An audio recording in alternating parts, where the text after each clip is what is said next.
For 25 years, Marie and I were inseparable, or at least that's how it seemed.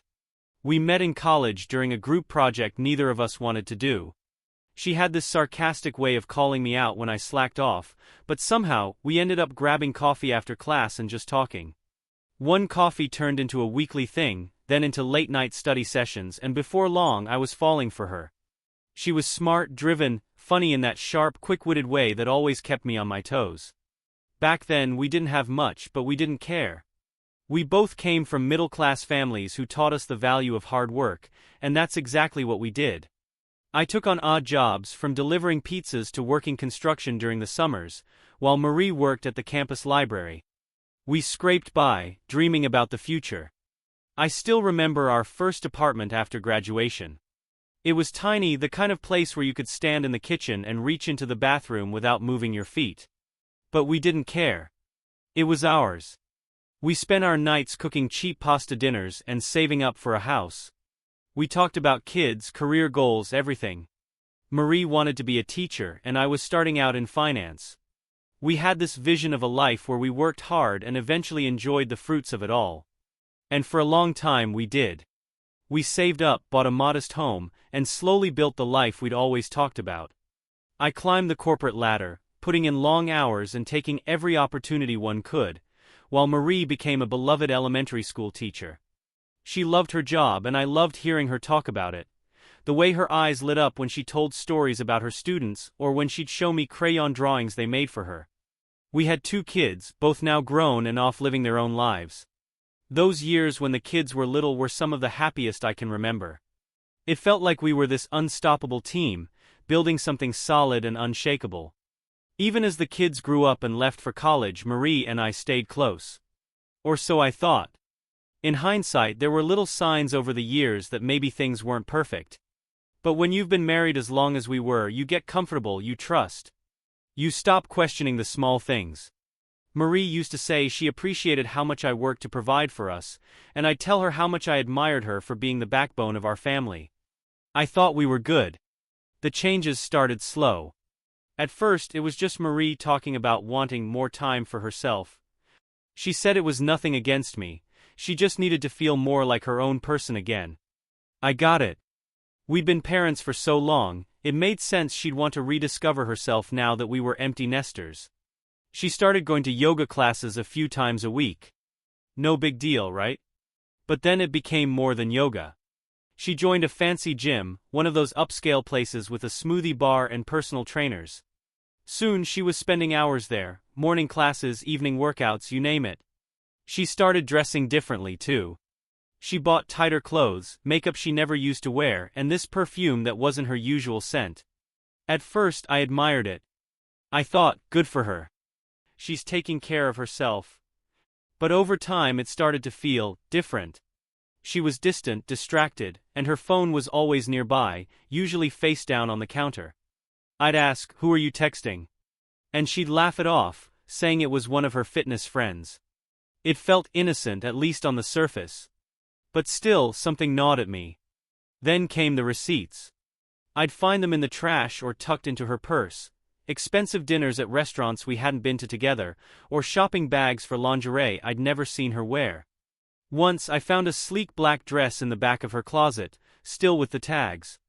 When I asked her about it, she said she was saving it for a special occasion. But that occasion never came. I didn't want to believe anything was wrong. I didn't want to question her or make her feel like I didn't trust her. After all, we built this life together, a marriage, kids, a home. 25 years. How could I not trust her? So, I told myself I was being paranoid. I shoved the doubts aside and buried myself in work, hoping that whatever was going on would just fix itself. But the little signs kept adding up. Perfume I didn't recognize. Gym clothes that looked more like something out of a fashion catalog. And then one day I found her phone unlocked on the counter. My heart raced as I picked it up. But before I could even think about looking through it, Marie walked in and snatched it up like it was on fire. "Don't you trust me?" she asked, smiling like she was joking. I laughed it off, but her reaction stuck with me. Looking back, I wonder if part of me already knew. Maybe I just didn't want to face it. Maybe I didn't want to risk shattering the image of the life we built. But deep down I felt it, like a slow leak in a boat you thought was unsinkable. Something was wrong and I couldn't ignore it forever. I remember the first time the doubts became too loud to ignore. It was a Saturday morning and Marie was heading to the gym like always. She kissed me on the cheek, grabbed her bag and said she'd be back in a couple of hours. But then as she walked out the door I caught a whiff of her perfume, one I didn't recognize. It wasn't the light floral scent she'd worn for years. This was different. Bold. Seductive. I brushed it off at first. She'd been trying new things lately, after all, new workouts, new clothes, maybe a new perfume was part of it. But the little details started piling up. She'd come home later than expected, always with a casual excuse. The class ran over, or I stayed to chat with some friends.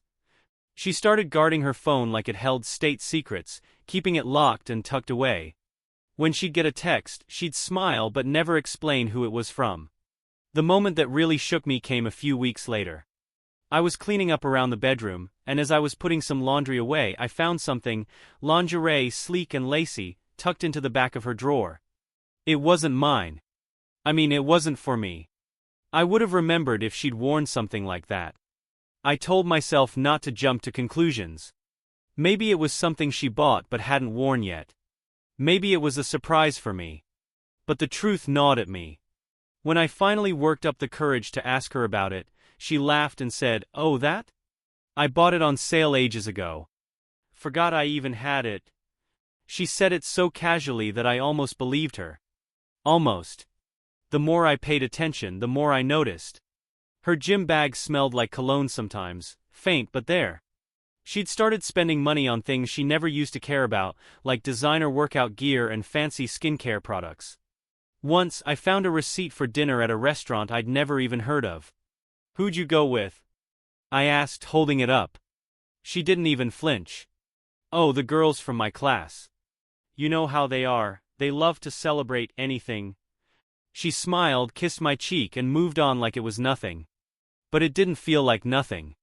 Not to me. I started noticing her pulling away in other ways too. She'd sit on the couch with me, but her attention was somewhere else. She stopped laughing at my dumb jokes, the ones she used to say were her favorite part of me. At night, she'd roll over and fall asleep without so much as a goodnight kiss. I didn't know what to do. Every time I told myself to let it go, that I was just being paranoid, another little thing would pop up to fuel the doubts. It was like I was watching the life we'd built together slip through my fingers, and I didn't even know how to stop it. Things finally came to a head on a quiet afternoon when I wasn't even looking for anything. I was working from home, sorting through some paperwork at the dining room table, when Marie's gym bag caught my eye. It was sitting by the door where she always left it, unzipped slightly. I don't know what made me look inside. Maybe it was curiosity, maybe it was that gnawing feeling I couldn't ignore anymore. Whatever it was, I opened it. Inside there was the usual, her workout clothes, a water bottle, a towel. But tucked into the side pocket was a small box, the kind you'd see at a lingerie boutique. My heart started pounding. Slowly, I opened it. Inside was a set of lingerie I'd never seen before. Black, lacy, expensive looking. This wasn't for me. I knew that in my gut. I put it back exactly how I found it, zipped up the bag and sat there, staring at the table. My hands were shaking. My first thought was, confront her. Ask her about it. But then I thought, what if I'm wrong? What if it's nothing? What if I accuse her of something and ruin everything? I didn't say anything that day. Instead, I started paying more attention. That night, she was extra affectionate. She made dinner, something she hadn't done in weeks, and asked me about my day. She even sent me a sweet text while I was in the next room. "Love you so much. Can't wait for our weekend together." It didn't feel real. It felt like a show, like she was overcompensating. A few days later, my suspicions were confirmed in the worst possible way. I was organizing the storage cabinet in the living room when I found an old camcorder we hadn't used in years. I smiled, thinking about all the home movies we'd made when the kids were little. Nostalgia hit me, so I decided to check the memory card to see if anything was on it. I hooked it up to my laptop, expecting to see old birthday parties or vacations. But what I found, I can barely bring myself to describe it. The first video wasn't of the kids.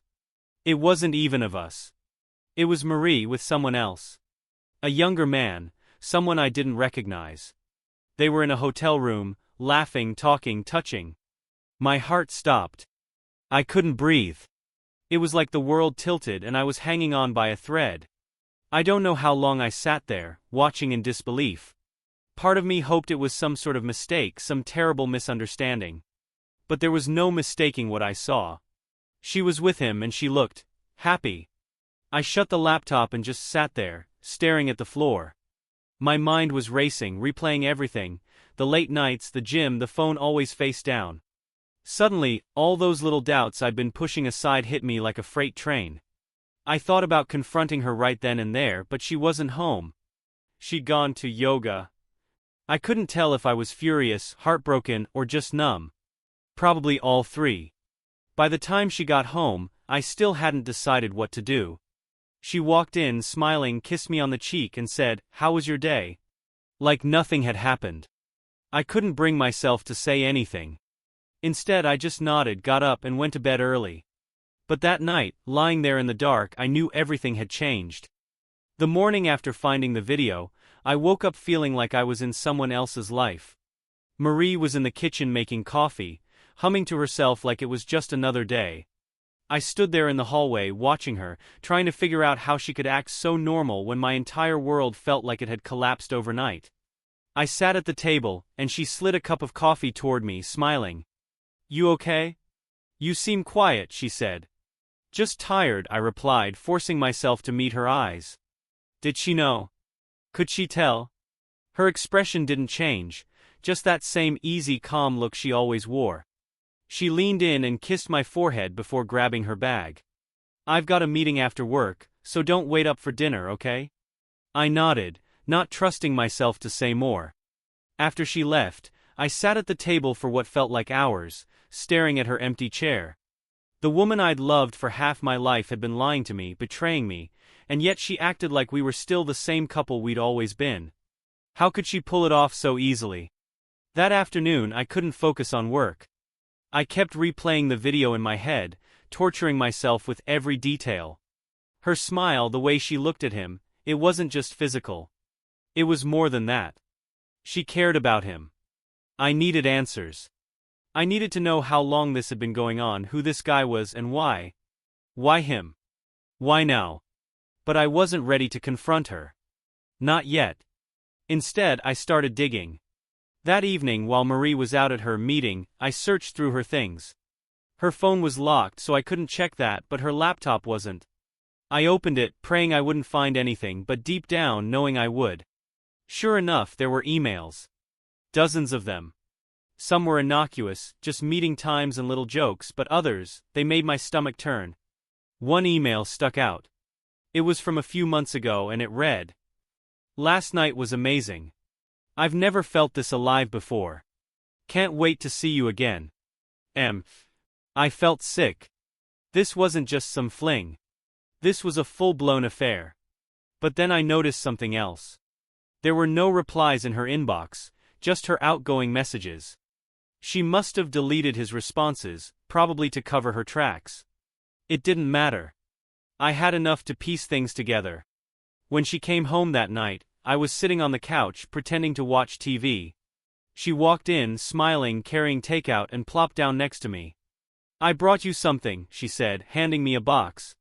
I stared at it, not opening it. "Thanks," I muttered. "You sure you're okay? You've been so quiet lately." She reached out to touch my arm, but I pulled away.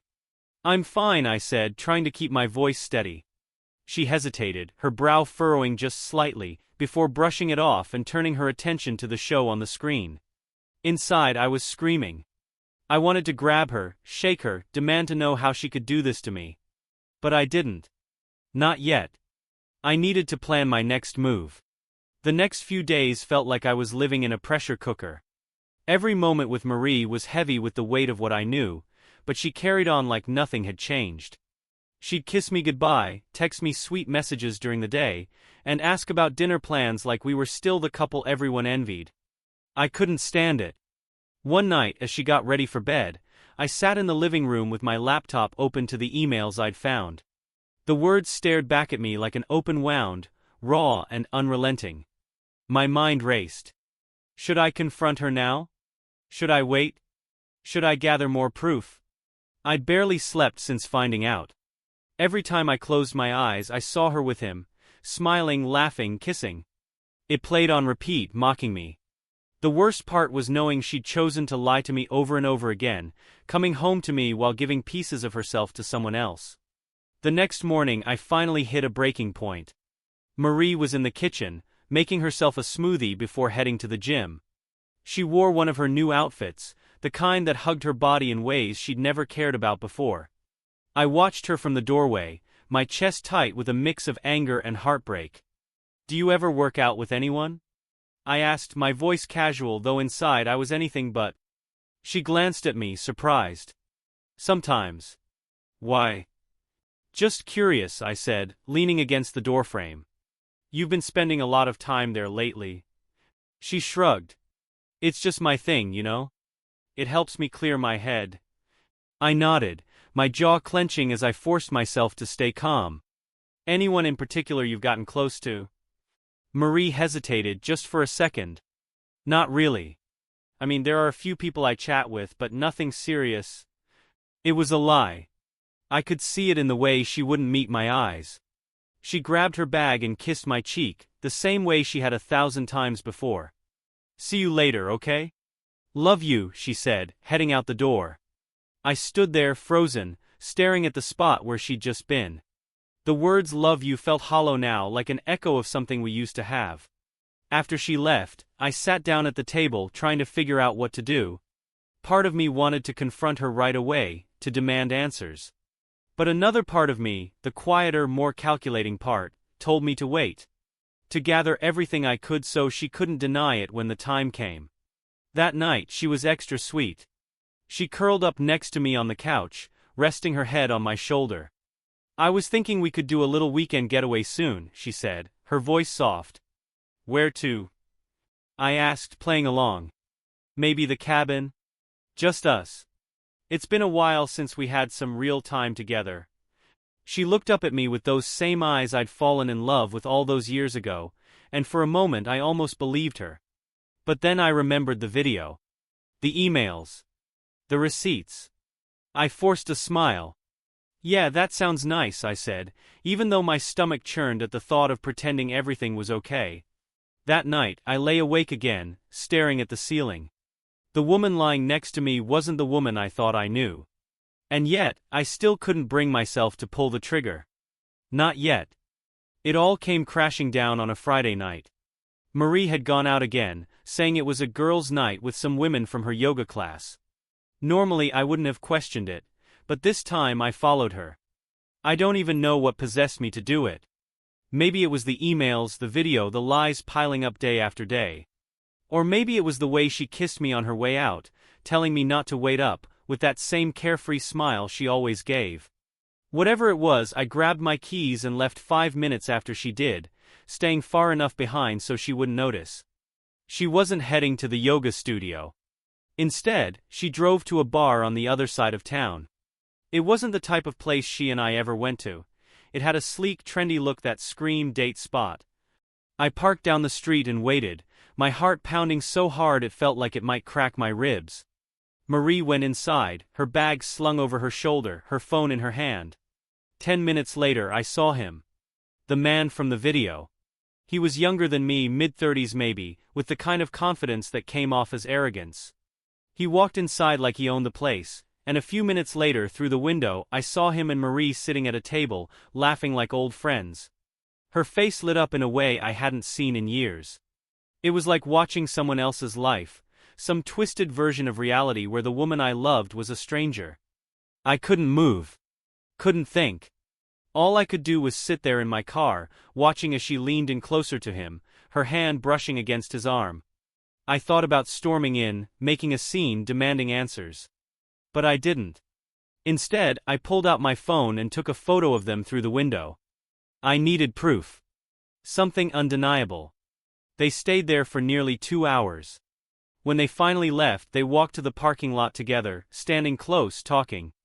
I held my breath, waiting to see if she'd leave with him. But after a few minutes they hugged, too long, too close, and then went their separate ways. Marie got back home around midnight, acting like nothing had happened. She kicked off her shoes, dropped her bag by the door and smiled at me. "Hey, you're still up?" "Yeah," I said, my voice flat. She walked over and kissed me on the forehead. "Girls' night was fun," she said. "We just had a couple of drinks and caught up. You'd be bored out of your mind." I didn't say anything. That night, as she slept beside me, I stared at the ceiling, clutching my phone with the photo still pulled up. This was it. There was no denying it anymore. She wasn't just lying to me, she was living an entirely different life. And I was done pretending. The next morning, I woke up before Marie. I hadn't slept much, if at all. My mind was spinning, replaying every moment of the night before. The photo, the hug, her lie about girls' night. The evidence was right there, staring me in the face, but the hardest part was knowing she still had the audacity to come home and act like we were fine. She stirred awake just as I finished my coffee, smiling at me from across the kitchen like she hadn't torn my world apart. "Good morning," she said, stretching. "You're up early." "Couldn't sleep," I replied, my tone clipped. You've been stressed lately," she said, walking over to kiss me. I pulled away, and for the first time she seemed to notice something was off. "Everything okay?" "Sit down," I said, my voice firm but quiet. She froze, a flicker of confusion crossing her face, but she sat at the table. "What's going on?" I slid my phone across the table, the photo of her and the other man pulled up on the screen. For a moment she didn't move, her eyes fixed on the image. Then she looked up at me, her face pale. "Where did you get that?" she asked, her voice barely above a whisper. "Does it matter?" I shot back. She opened her mouth to say something, but no words came out. The silence between us stretched, heavy and suffocating. Finally, she tried to compose herself. "Brad, it's not what it looks like." I laughed bitterly, the sound surprising even me. "Not what it looks like. Marie, I've been blind, but I'm not stupid. I know everything." Her eyes widened and she sat back in her chair, like the weight of the moment had finally hit her. "What do you mean, everything?" "I mean the emails. The lingerie. The videos." My voice cracked on that last word and I hated how vulnerable it made me sound. "I've seen it all, Marie. So don't sit there and insult me by pretending this is something it's not." She put her hands over her face, her shoulders shaking. "I didn't mean for this to happen," she said, her voice muffled. "I never wanted to hurt you." "Well, you did," I said sharply, slamming my hand on the table. "For God's sake, Marie, you didn't just hurt me, you destroyed us. 25 years, and this is what it comes to." Tears streamed down her face as she looked up at me. "It was a mistake," she whispered. "I got caught up in something I didn't know how to stop." "Stop," I interrupted, holding up a hand. "Don't give me excuses. Don't tell me it was a mistake when you've been sneaking around behind my back for months, maybe longer. Was it a mistake when you met him for drinks? When you slept with him? When you came home to me lying through your teeth?" She flinched like the words physically hurt her. I didn't think you'd find out," she admitted, barely audible. That admission cut deeper than anything else she'd said. Not an apology. Not even remorse. Just a pathetic attempt at damage control now that she was caught. "Who is he?" I demanded, my voice like steel. "How long has this been going on?" She hesitated, wiping her tears with the back of her hand. "He's just someone I met at the gym," she said finally. "It started a few months ago. I didn't mean for it to go anywhere, but it did," I finished for her. She nodded, looking down at the table, unable to meet my eyes. The silence that followed was deafening. I sat there, staring at her, trying to reconcile the woman in front of me with the woman I thought I'd known for so long. Finally I stood up, my chair scraping against the floor. "You've made your choice," I said, my voice cold. "Now I have to make mine." "Brad, please," she said, standing and reaching for me. "Let me explain. Let me fix this." I stepped back, shaking my head. Fix what, Marie? This isn't something you can just patch up with an apology. You threw everything we had away, and for what? For him. She crumpled back into the chair, sobbing, but I couldn't bring myself to comfort her. Not this time. Instead, I walked out of the kitchen, grabbed my keys, and left the house. I didn't know where I was going, but I knew I couldn't stay there. Not with her. Not after everything. I drove aimlessly for hours, my mind racing, hands gripping the wheel so tight my knuckles went white. Part of me wanted to scream, to cry, to throw something, anything to release the storm brewing inside. But nothing came. I was numb, running on pure adrenaline. I ended up at a park I used to take the kids to when they were little. It was quiet now, empty except for a couple walking their dog. I sat on a bench, staring at the playground. Memories flooded in, pushing my son on the swings, helping my daughter down the slide. Back then, Marie would be sitting on this very bench, laughing as she watched us. How did we end up here? How did the woman I'd built a life with become someone I couldn't even recognize? I stayed there until the sun started to set. My phone buzzed in my pocket, but I ignored it. I knew it was Marie. She'd probably texted 100 times by now, trying to explain, to beg for forgiveness. I couldn't bring myself to read any of it. By the time I got home, it was dark. Her car was still in the driveway, but the house was quiet. I walked inside and found her sitting on the couch, her face streaked with tears. She looked up at me like a child who'd been caught breaking something precious. "Brad," she started, her voice trembling. I held up a hand, cutting her off. "I don't want to hear it," I said flatly. "Please, just let me." "No," I snapped, my voice rising. "You don't get to justify this. Not after everything you've done." She flinched but didn't push further. Instead, she just sat there, staring at her hands. "Are you going to leave?" she asked quietly. The question caught me off guard. I hadn't thought that far ahead. My world had been turned upside down in the span of a week, and I didn't have a plan. But the thought of staying in the same house with her, pretending we could somehow move past this, was unbearable. "I don't know," I admitted, my voice softer now. She nodded, wiping her eyes. "I'll go if you want me to," she said. "I'll stay at my sister's for a while. Just, please don't make any decisions yet. Not until we've talked." I wanted to tell her there was nothing left to talk about, but the exhaustion hit me like a wave. I didn't have the energy to argue anymore. "Do whatever you want," I said, heading for the stairs. That night, I slept in the guest room. Or at least, I tried to. Every time I closed my eyes, I saw her with him, at the bar, in the video, laughing like she didn't have a care in the world. I tossed and turned, replaying her words from earlier. "Are you going to leave?" By morning, she was gone. She left a note on the kitchen counter. "I'm staying with my sister. Call me when you're ready to talk." I crumpled it up and threw it in the trash. I wasn't ready to talk. I didn't know if I ever would be. Over the next few days, I kept to myself. I didn't tell anyone what had happened, not my kids, not my friends, no one. I went to work, came home, and sat in silence, trying to make sense of it all. Every time my phone buzzed with a message from her, I ignored it. But the worst part? I still missed her. Despite everything, I missed the way she'd laugh at my stupid jokes, the way she'd hum while cooking dinner, the way she'd curl up next to me on the couch after a long day. I hated myself for it. How could I still feel anything for someone who'd betrayed me so deeply? And then, on the fourth night, she called. For the first time, I picked up. "Brad," she said, her voice breaking. "Please. Just meet me for coffee. I just need to talk to you. That's all I'm asking." I wanted to hang up. I wanted to tell her no. But against my better judgment, I found myself agreeing. "Tomorrow," I said. 1 hour. That's it. "Thank you," she whispered. "I'll text you the time and place." As I hung up, I felt a knot tighten in my chest. I had no idea what I was walking into, but one thing was clear: this wasn't over. The next day, I sat in my car outside the cafe Marie had chosen. It was one of those trendy spots with overpriced lattes and acoustic guitar music playing softly in the background. We'd been there a few times before, back when things were normal.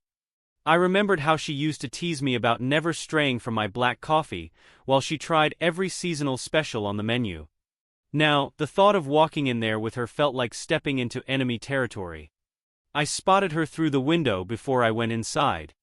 She was sitting at a table near the corner, her hands wrapped around a coffee cup. She looked nervous, her fingers drummed against the side of the mug, and she kept glancing at the door. When our eyes finally met, she gave me a hesitant smile, but I didn't smile back. As I walked in, the smell of roasted coffee hit me, but it didn't feel comforting the way it used to. I pulled out the chair across from her and sat down without a word. "Thank you for coming," she said softly. Her voice was shaky, and I could see the dark circles under her eyes. She looked as bad as I felt. "Say what you need to say," I replied, keeping my tone flat. She took a deep breath, her hands gripping the cup so tightly I thought it might crack. "I don't even know where to start," she admitted. "How about the truth?" I said, leaning back in my chair. "All of it. No excuses, no sugarcoating." Marie nodded, her gaze dropping to the table. "Okay," she said after a long pause. "It started about 6 months ago. I met him at the gym. We talked a little, and then one day he asked if I wanted to grab a coffee after class. I didn't think much of it at first, it was innocent. But then, it wasn't." She hesitated, looking up at me as if to gauge my reaction. I didn't give her one. We started meeting more often. Coffee turned into drinks and then into dinners. I didn't plan for it to happen, Brad. I swear I didn't. But he made me feel, noticed. Special. Like I was someone other than just a wife or a teacher. Her words hit me like a punch to the gut, but I kept my face neutral. "And the video?" I asked. Her cheeks flushed and she looked away. "It happened twice," she said quietly. "Once at his place, once at a hotel. It wasn't just about the physical stuff though. I don't even know how to explain it. He listened to me, asked about my dreams, my feelings. I didn't realize how much I missed that until I had it again." I clenched my fists under the table, biting back the urge to lash out. "And you didn't think to talk to me about any of this?" I asked, my voice rising. "You didn't think, hey, maybe I should tell my husband I'm feeling this way instead of running to some guy from the gym?" Tears welled up in her eyes and she shook her head. "I was scared," she said. "Scared you wouldn't understand. Scared you'd think I was blaming you." "Blaming me for what?" I snapped. "For working hard to give us the life we have. For loving you so much I didn't notice you pulling away until it was too late." Her shoulders shook as she cried, but I felt no urge to comfort her. Instead I sat there, staring at the woman I thought I knew, wondering how she could look me in the eye and admit to all of this. "I don't deserve forgiveness," she said finally, her voice barely audible. "But I had to tell you the truth. I had to own up to what I did, even if it means losing you." For a moment neither of us spoke. The cafe buzzed around us, people chatting, espresso machines whirring, but it all felt distant, like I was watching someone else's life play out from the outside. Finally I stood up. "You're right," I said, my voice steady. "You don't deserve forgiveness. And I don't know if I can ever give it to you." "Brad, please," she said, reaching for my hand. "I'll do anything to fix this. I'll go to therapy, counseling, whatever it takes. Just, don't give up on us." I looked down at her hand on mine and pulled away. "You already gave up on us," I said quietly. "The second you chose him over me." I walked out without looking back. I drove home from the cafe in silence, gripping the steering wheel so tightly my fingers went numb. My mind was blank, but my chest felt heavy, like there was a weight pressing down that wouldn't let me breathe. I'd spent the last few weeks wondering if I was crazy, imagining things, hoping it wasn't real. But now there was no denying it. She'd confirmed everything. By the time I got home, I felt like a shell of myself. The house was too quiet, too empty without her there. Her absence should have felt like a relief, but instead it was just another reminder of how much had been lost. I walked into the bedroom and sat on the edge of the bed, staring at the floor. The memories came rushing in, Marie folding laundry while we joked about whose socks were whose, her sitting cross-legged on this very bed grading papers, us laughing late into the night over some dumb inside joke only we would find funny. It all felt like a lifetime ago. I reached into the nightstand drawer and pulled out our wedding photo. In it we were beaming, holding hands, looking at each other like we had the whole world ahead of us. I stared at the photo for a long time, trying to reconcile the woman in the picture with the one who'd looked me in the eye today and admitted to betraying me. Eventually I put the photo face down and left the room. I couldn't look at it anymore. The next day I called my kids. I'd avoided telling them anything up until this point, not wanting to burden them, but now it felt unavoidable. They deserved to know. I started with our daughter, Emily. She was the more emotional of the two, and I wasn't sure how she'd take the news. "Dad, everything okay?" she asked when she picked up. "Not really," I admitted. "I need to tell you something about your mom and me." She was quiet as I explained everything: the affair, the lies, the confrontation at the cafe. I tried to keep my voice steady, but it cracked more than once. When I finished, there was a long pause. "I don't even know what to say," she said finally. "I mean, Mom, I never would have thought." "Neither did I," said quietly. "Are you okay?" she asked, her voice soft. I hesitated, not wanting to dump all my emotions on her. "I'm getting through it," I said. "One day at a time." She promised to come by that weekend, and I hung up feeling both relieved and drained. Next I called our son Matt. He was more stoic than Emily, always keeping his emotions close to the chest. "Dad, hey," he said when he answered. "Hey buddy," I said. I need to talk to you about something." I went through the same explanation, bracing myself for his reaction. When I finished, there was a long silence on the other end of the line. "I don't even know what to say," he said finally, echoing his sister's words. "I'm so sorry, Dad." "It's not your fault," I said quickly. I thought you should know." "Are you going to be okay?" he asked.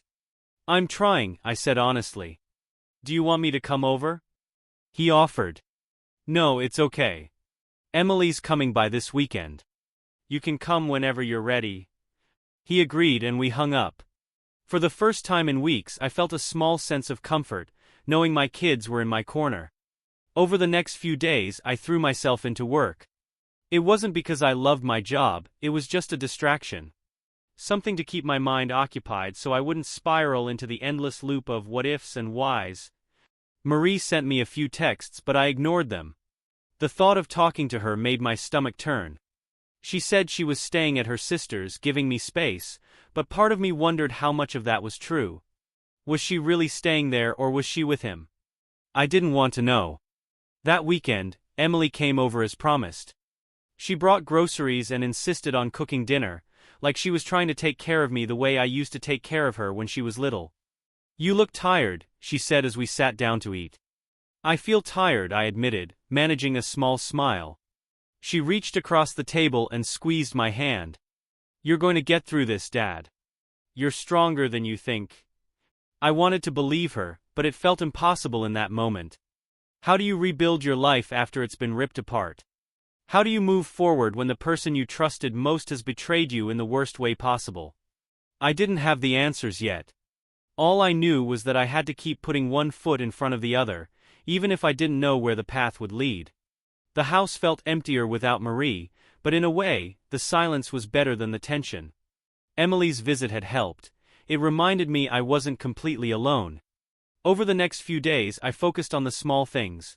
Cleaning the house, fixing the loose cabinet door Marie had been asking me to fix for months, going for walks in the evenings.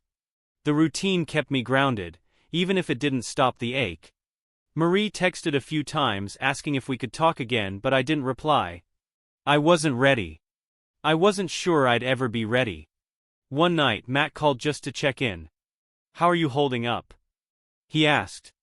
"I'm managing," I said, though the truth was more complicated. "You're doing better than most would, Dad. Just take it one day at a time." After we hung up, I sat on the porch, staring out into the quiet street. His words stuck with me. One day at a time, that was all I could do. A week later, an envelope arrived in the mail. The handwriting on the front was Marie's. For a moment, I debated tossing it in the trash, but curiosity got the better of me. Inside was a handwritten letter. Her words were shaky, like she'd rewritten them in her head 100 times before putting pen to paper. "Brad," it began. "I know you're not ready to talk, so I'm writing this because I need you to know how sorry I am. I know I've hurt you more than I can ever fix, and I take full responsibility for what I did. You didn't deserve this, not after everything we've been through together. I don't expect forgiveness, but I hope one day you can see how much you meant to me, even if I lost sight of it. I ruined us and I'll regret it for the rest of my life. I just wanted you to know that I love you. I always have, even if my actions didn't show it." I read it twice, then a third time, trying to decide how I felt. The words sounded genuine, but they didn't change anything. She'd still broken my trust, shattered the life we'd built together. I folded the letter and placed it back in the envelope. I didn't know what to do with it, so I tucked it into a drawer and closed it. That night I went to bed feeling the same as I had for weeks, lost but maybe just a little less angry. Days turned into weeks. Marie stayed away, respecting my silence. The text stopped and I didn't hear from her after the letter. At first I thought the space would help me sort through everything, but the truth was I still felt stuck, caught between anger, sadness, and the faintest flicker of hope that maybe I could rebuild my life. Emily and Matt checked in often, their presence a lifeline. Emily started dragging me out of the house on weekends, coffee runs, walks at the park, little things to pull me out of my own head. "It's time to start living again, Dad," she said one afternoon as we sat on a bench overlooking the lake. "I don't even know where to start," I admitted. "Just take it slow," she said. "You don't have to have all the answers right now." That night, I did something I hadn't done in years. I opened an old journal I'd kept when the kids were young, flipping through pages filled with memories of family vacations, milestones, and even the occasional silly fight. I found a page where I'd written about how much I admired Marie for her strength, how grateful I was to have her by my side. It was bittersweet to read those words, knowing what I knew now. But for the first time since everything happened, I felt a sliver of peace. The memories weren't all bad. What we'd built together was real, even if it had fallen apart. A month after the letter arrived, Marie texted me again. This time it was different. "Brad, I know you need space and I've tried to give it to you. But I think we need closure for both of us. Can we meet? Just once, so we can say what we need to say and move on." I stared at the message for a long time before replying. "Okay. Tomorrow. 3 p.m. at the park." The next afternoon, I sat on a bench under the oak tree near the playground. Marie showed up a few minutes later, looking nervous, clutching her purse like it might anchor her to the ground. She sat down, leaving a careful distance between us. "Thank you for meeting me," she said softly. I nodded, not trusting myself to speak just yet. "I don't even know where to start," she continued, her voice shaky. "I've been going to therapy, trying to understand why I made the choices I did.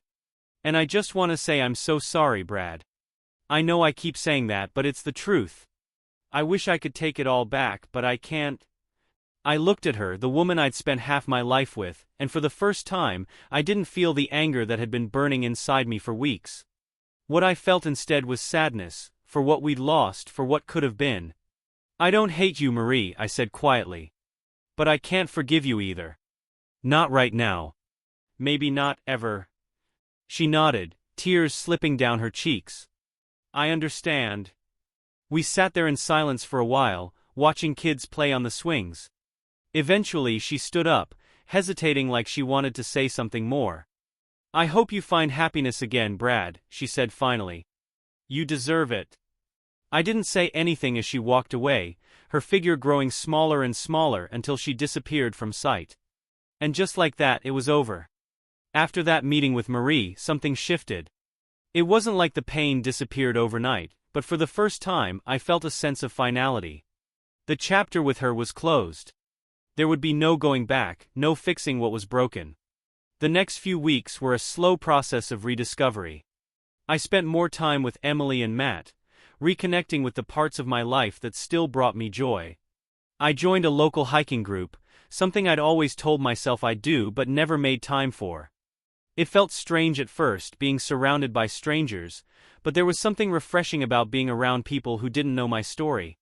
One evening, after a particularly challenging hike, I sat on a cliff overlooking the valley below. The sun was setting, painting the sky in shades of orange and pink. For the first time in months, I felt a flicker of something I hadn't felt in a long time: hope. I still thought about Marie sometimes, of course. It's hard to let go of 25 years of memories, even when they're tainted by betrayal. But I no longer felt stuck in the past. I was learning how to live in the present again. One day, as I was clearing out some old boxes in the attic, I came across a photo album from our family vacations. Flipping through the pages, I found myself smiling, not at what was lost but at the good times we'd shared. Life wasn't perfect, and it probably never would be. But it was mine, and for the first time in a long time that felt like enough.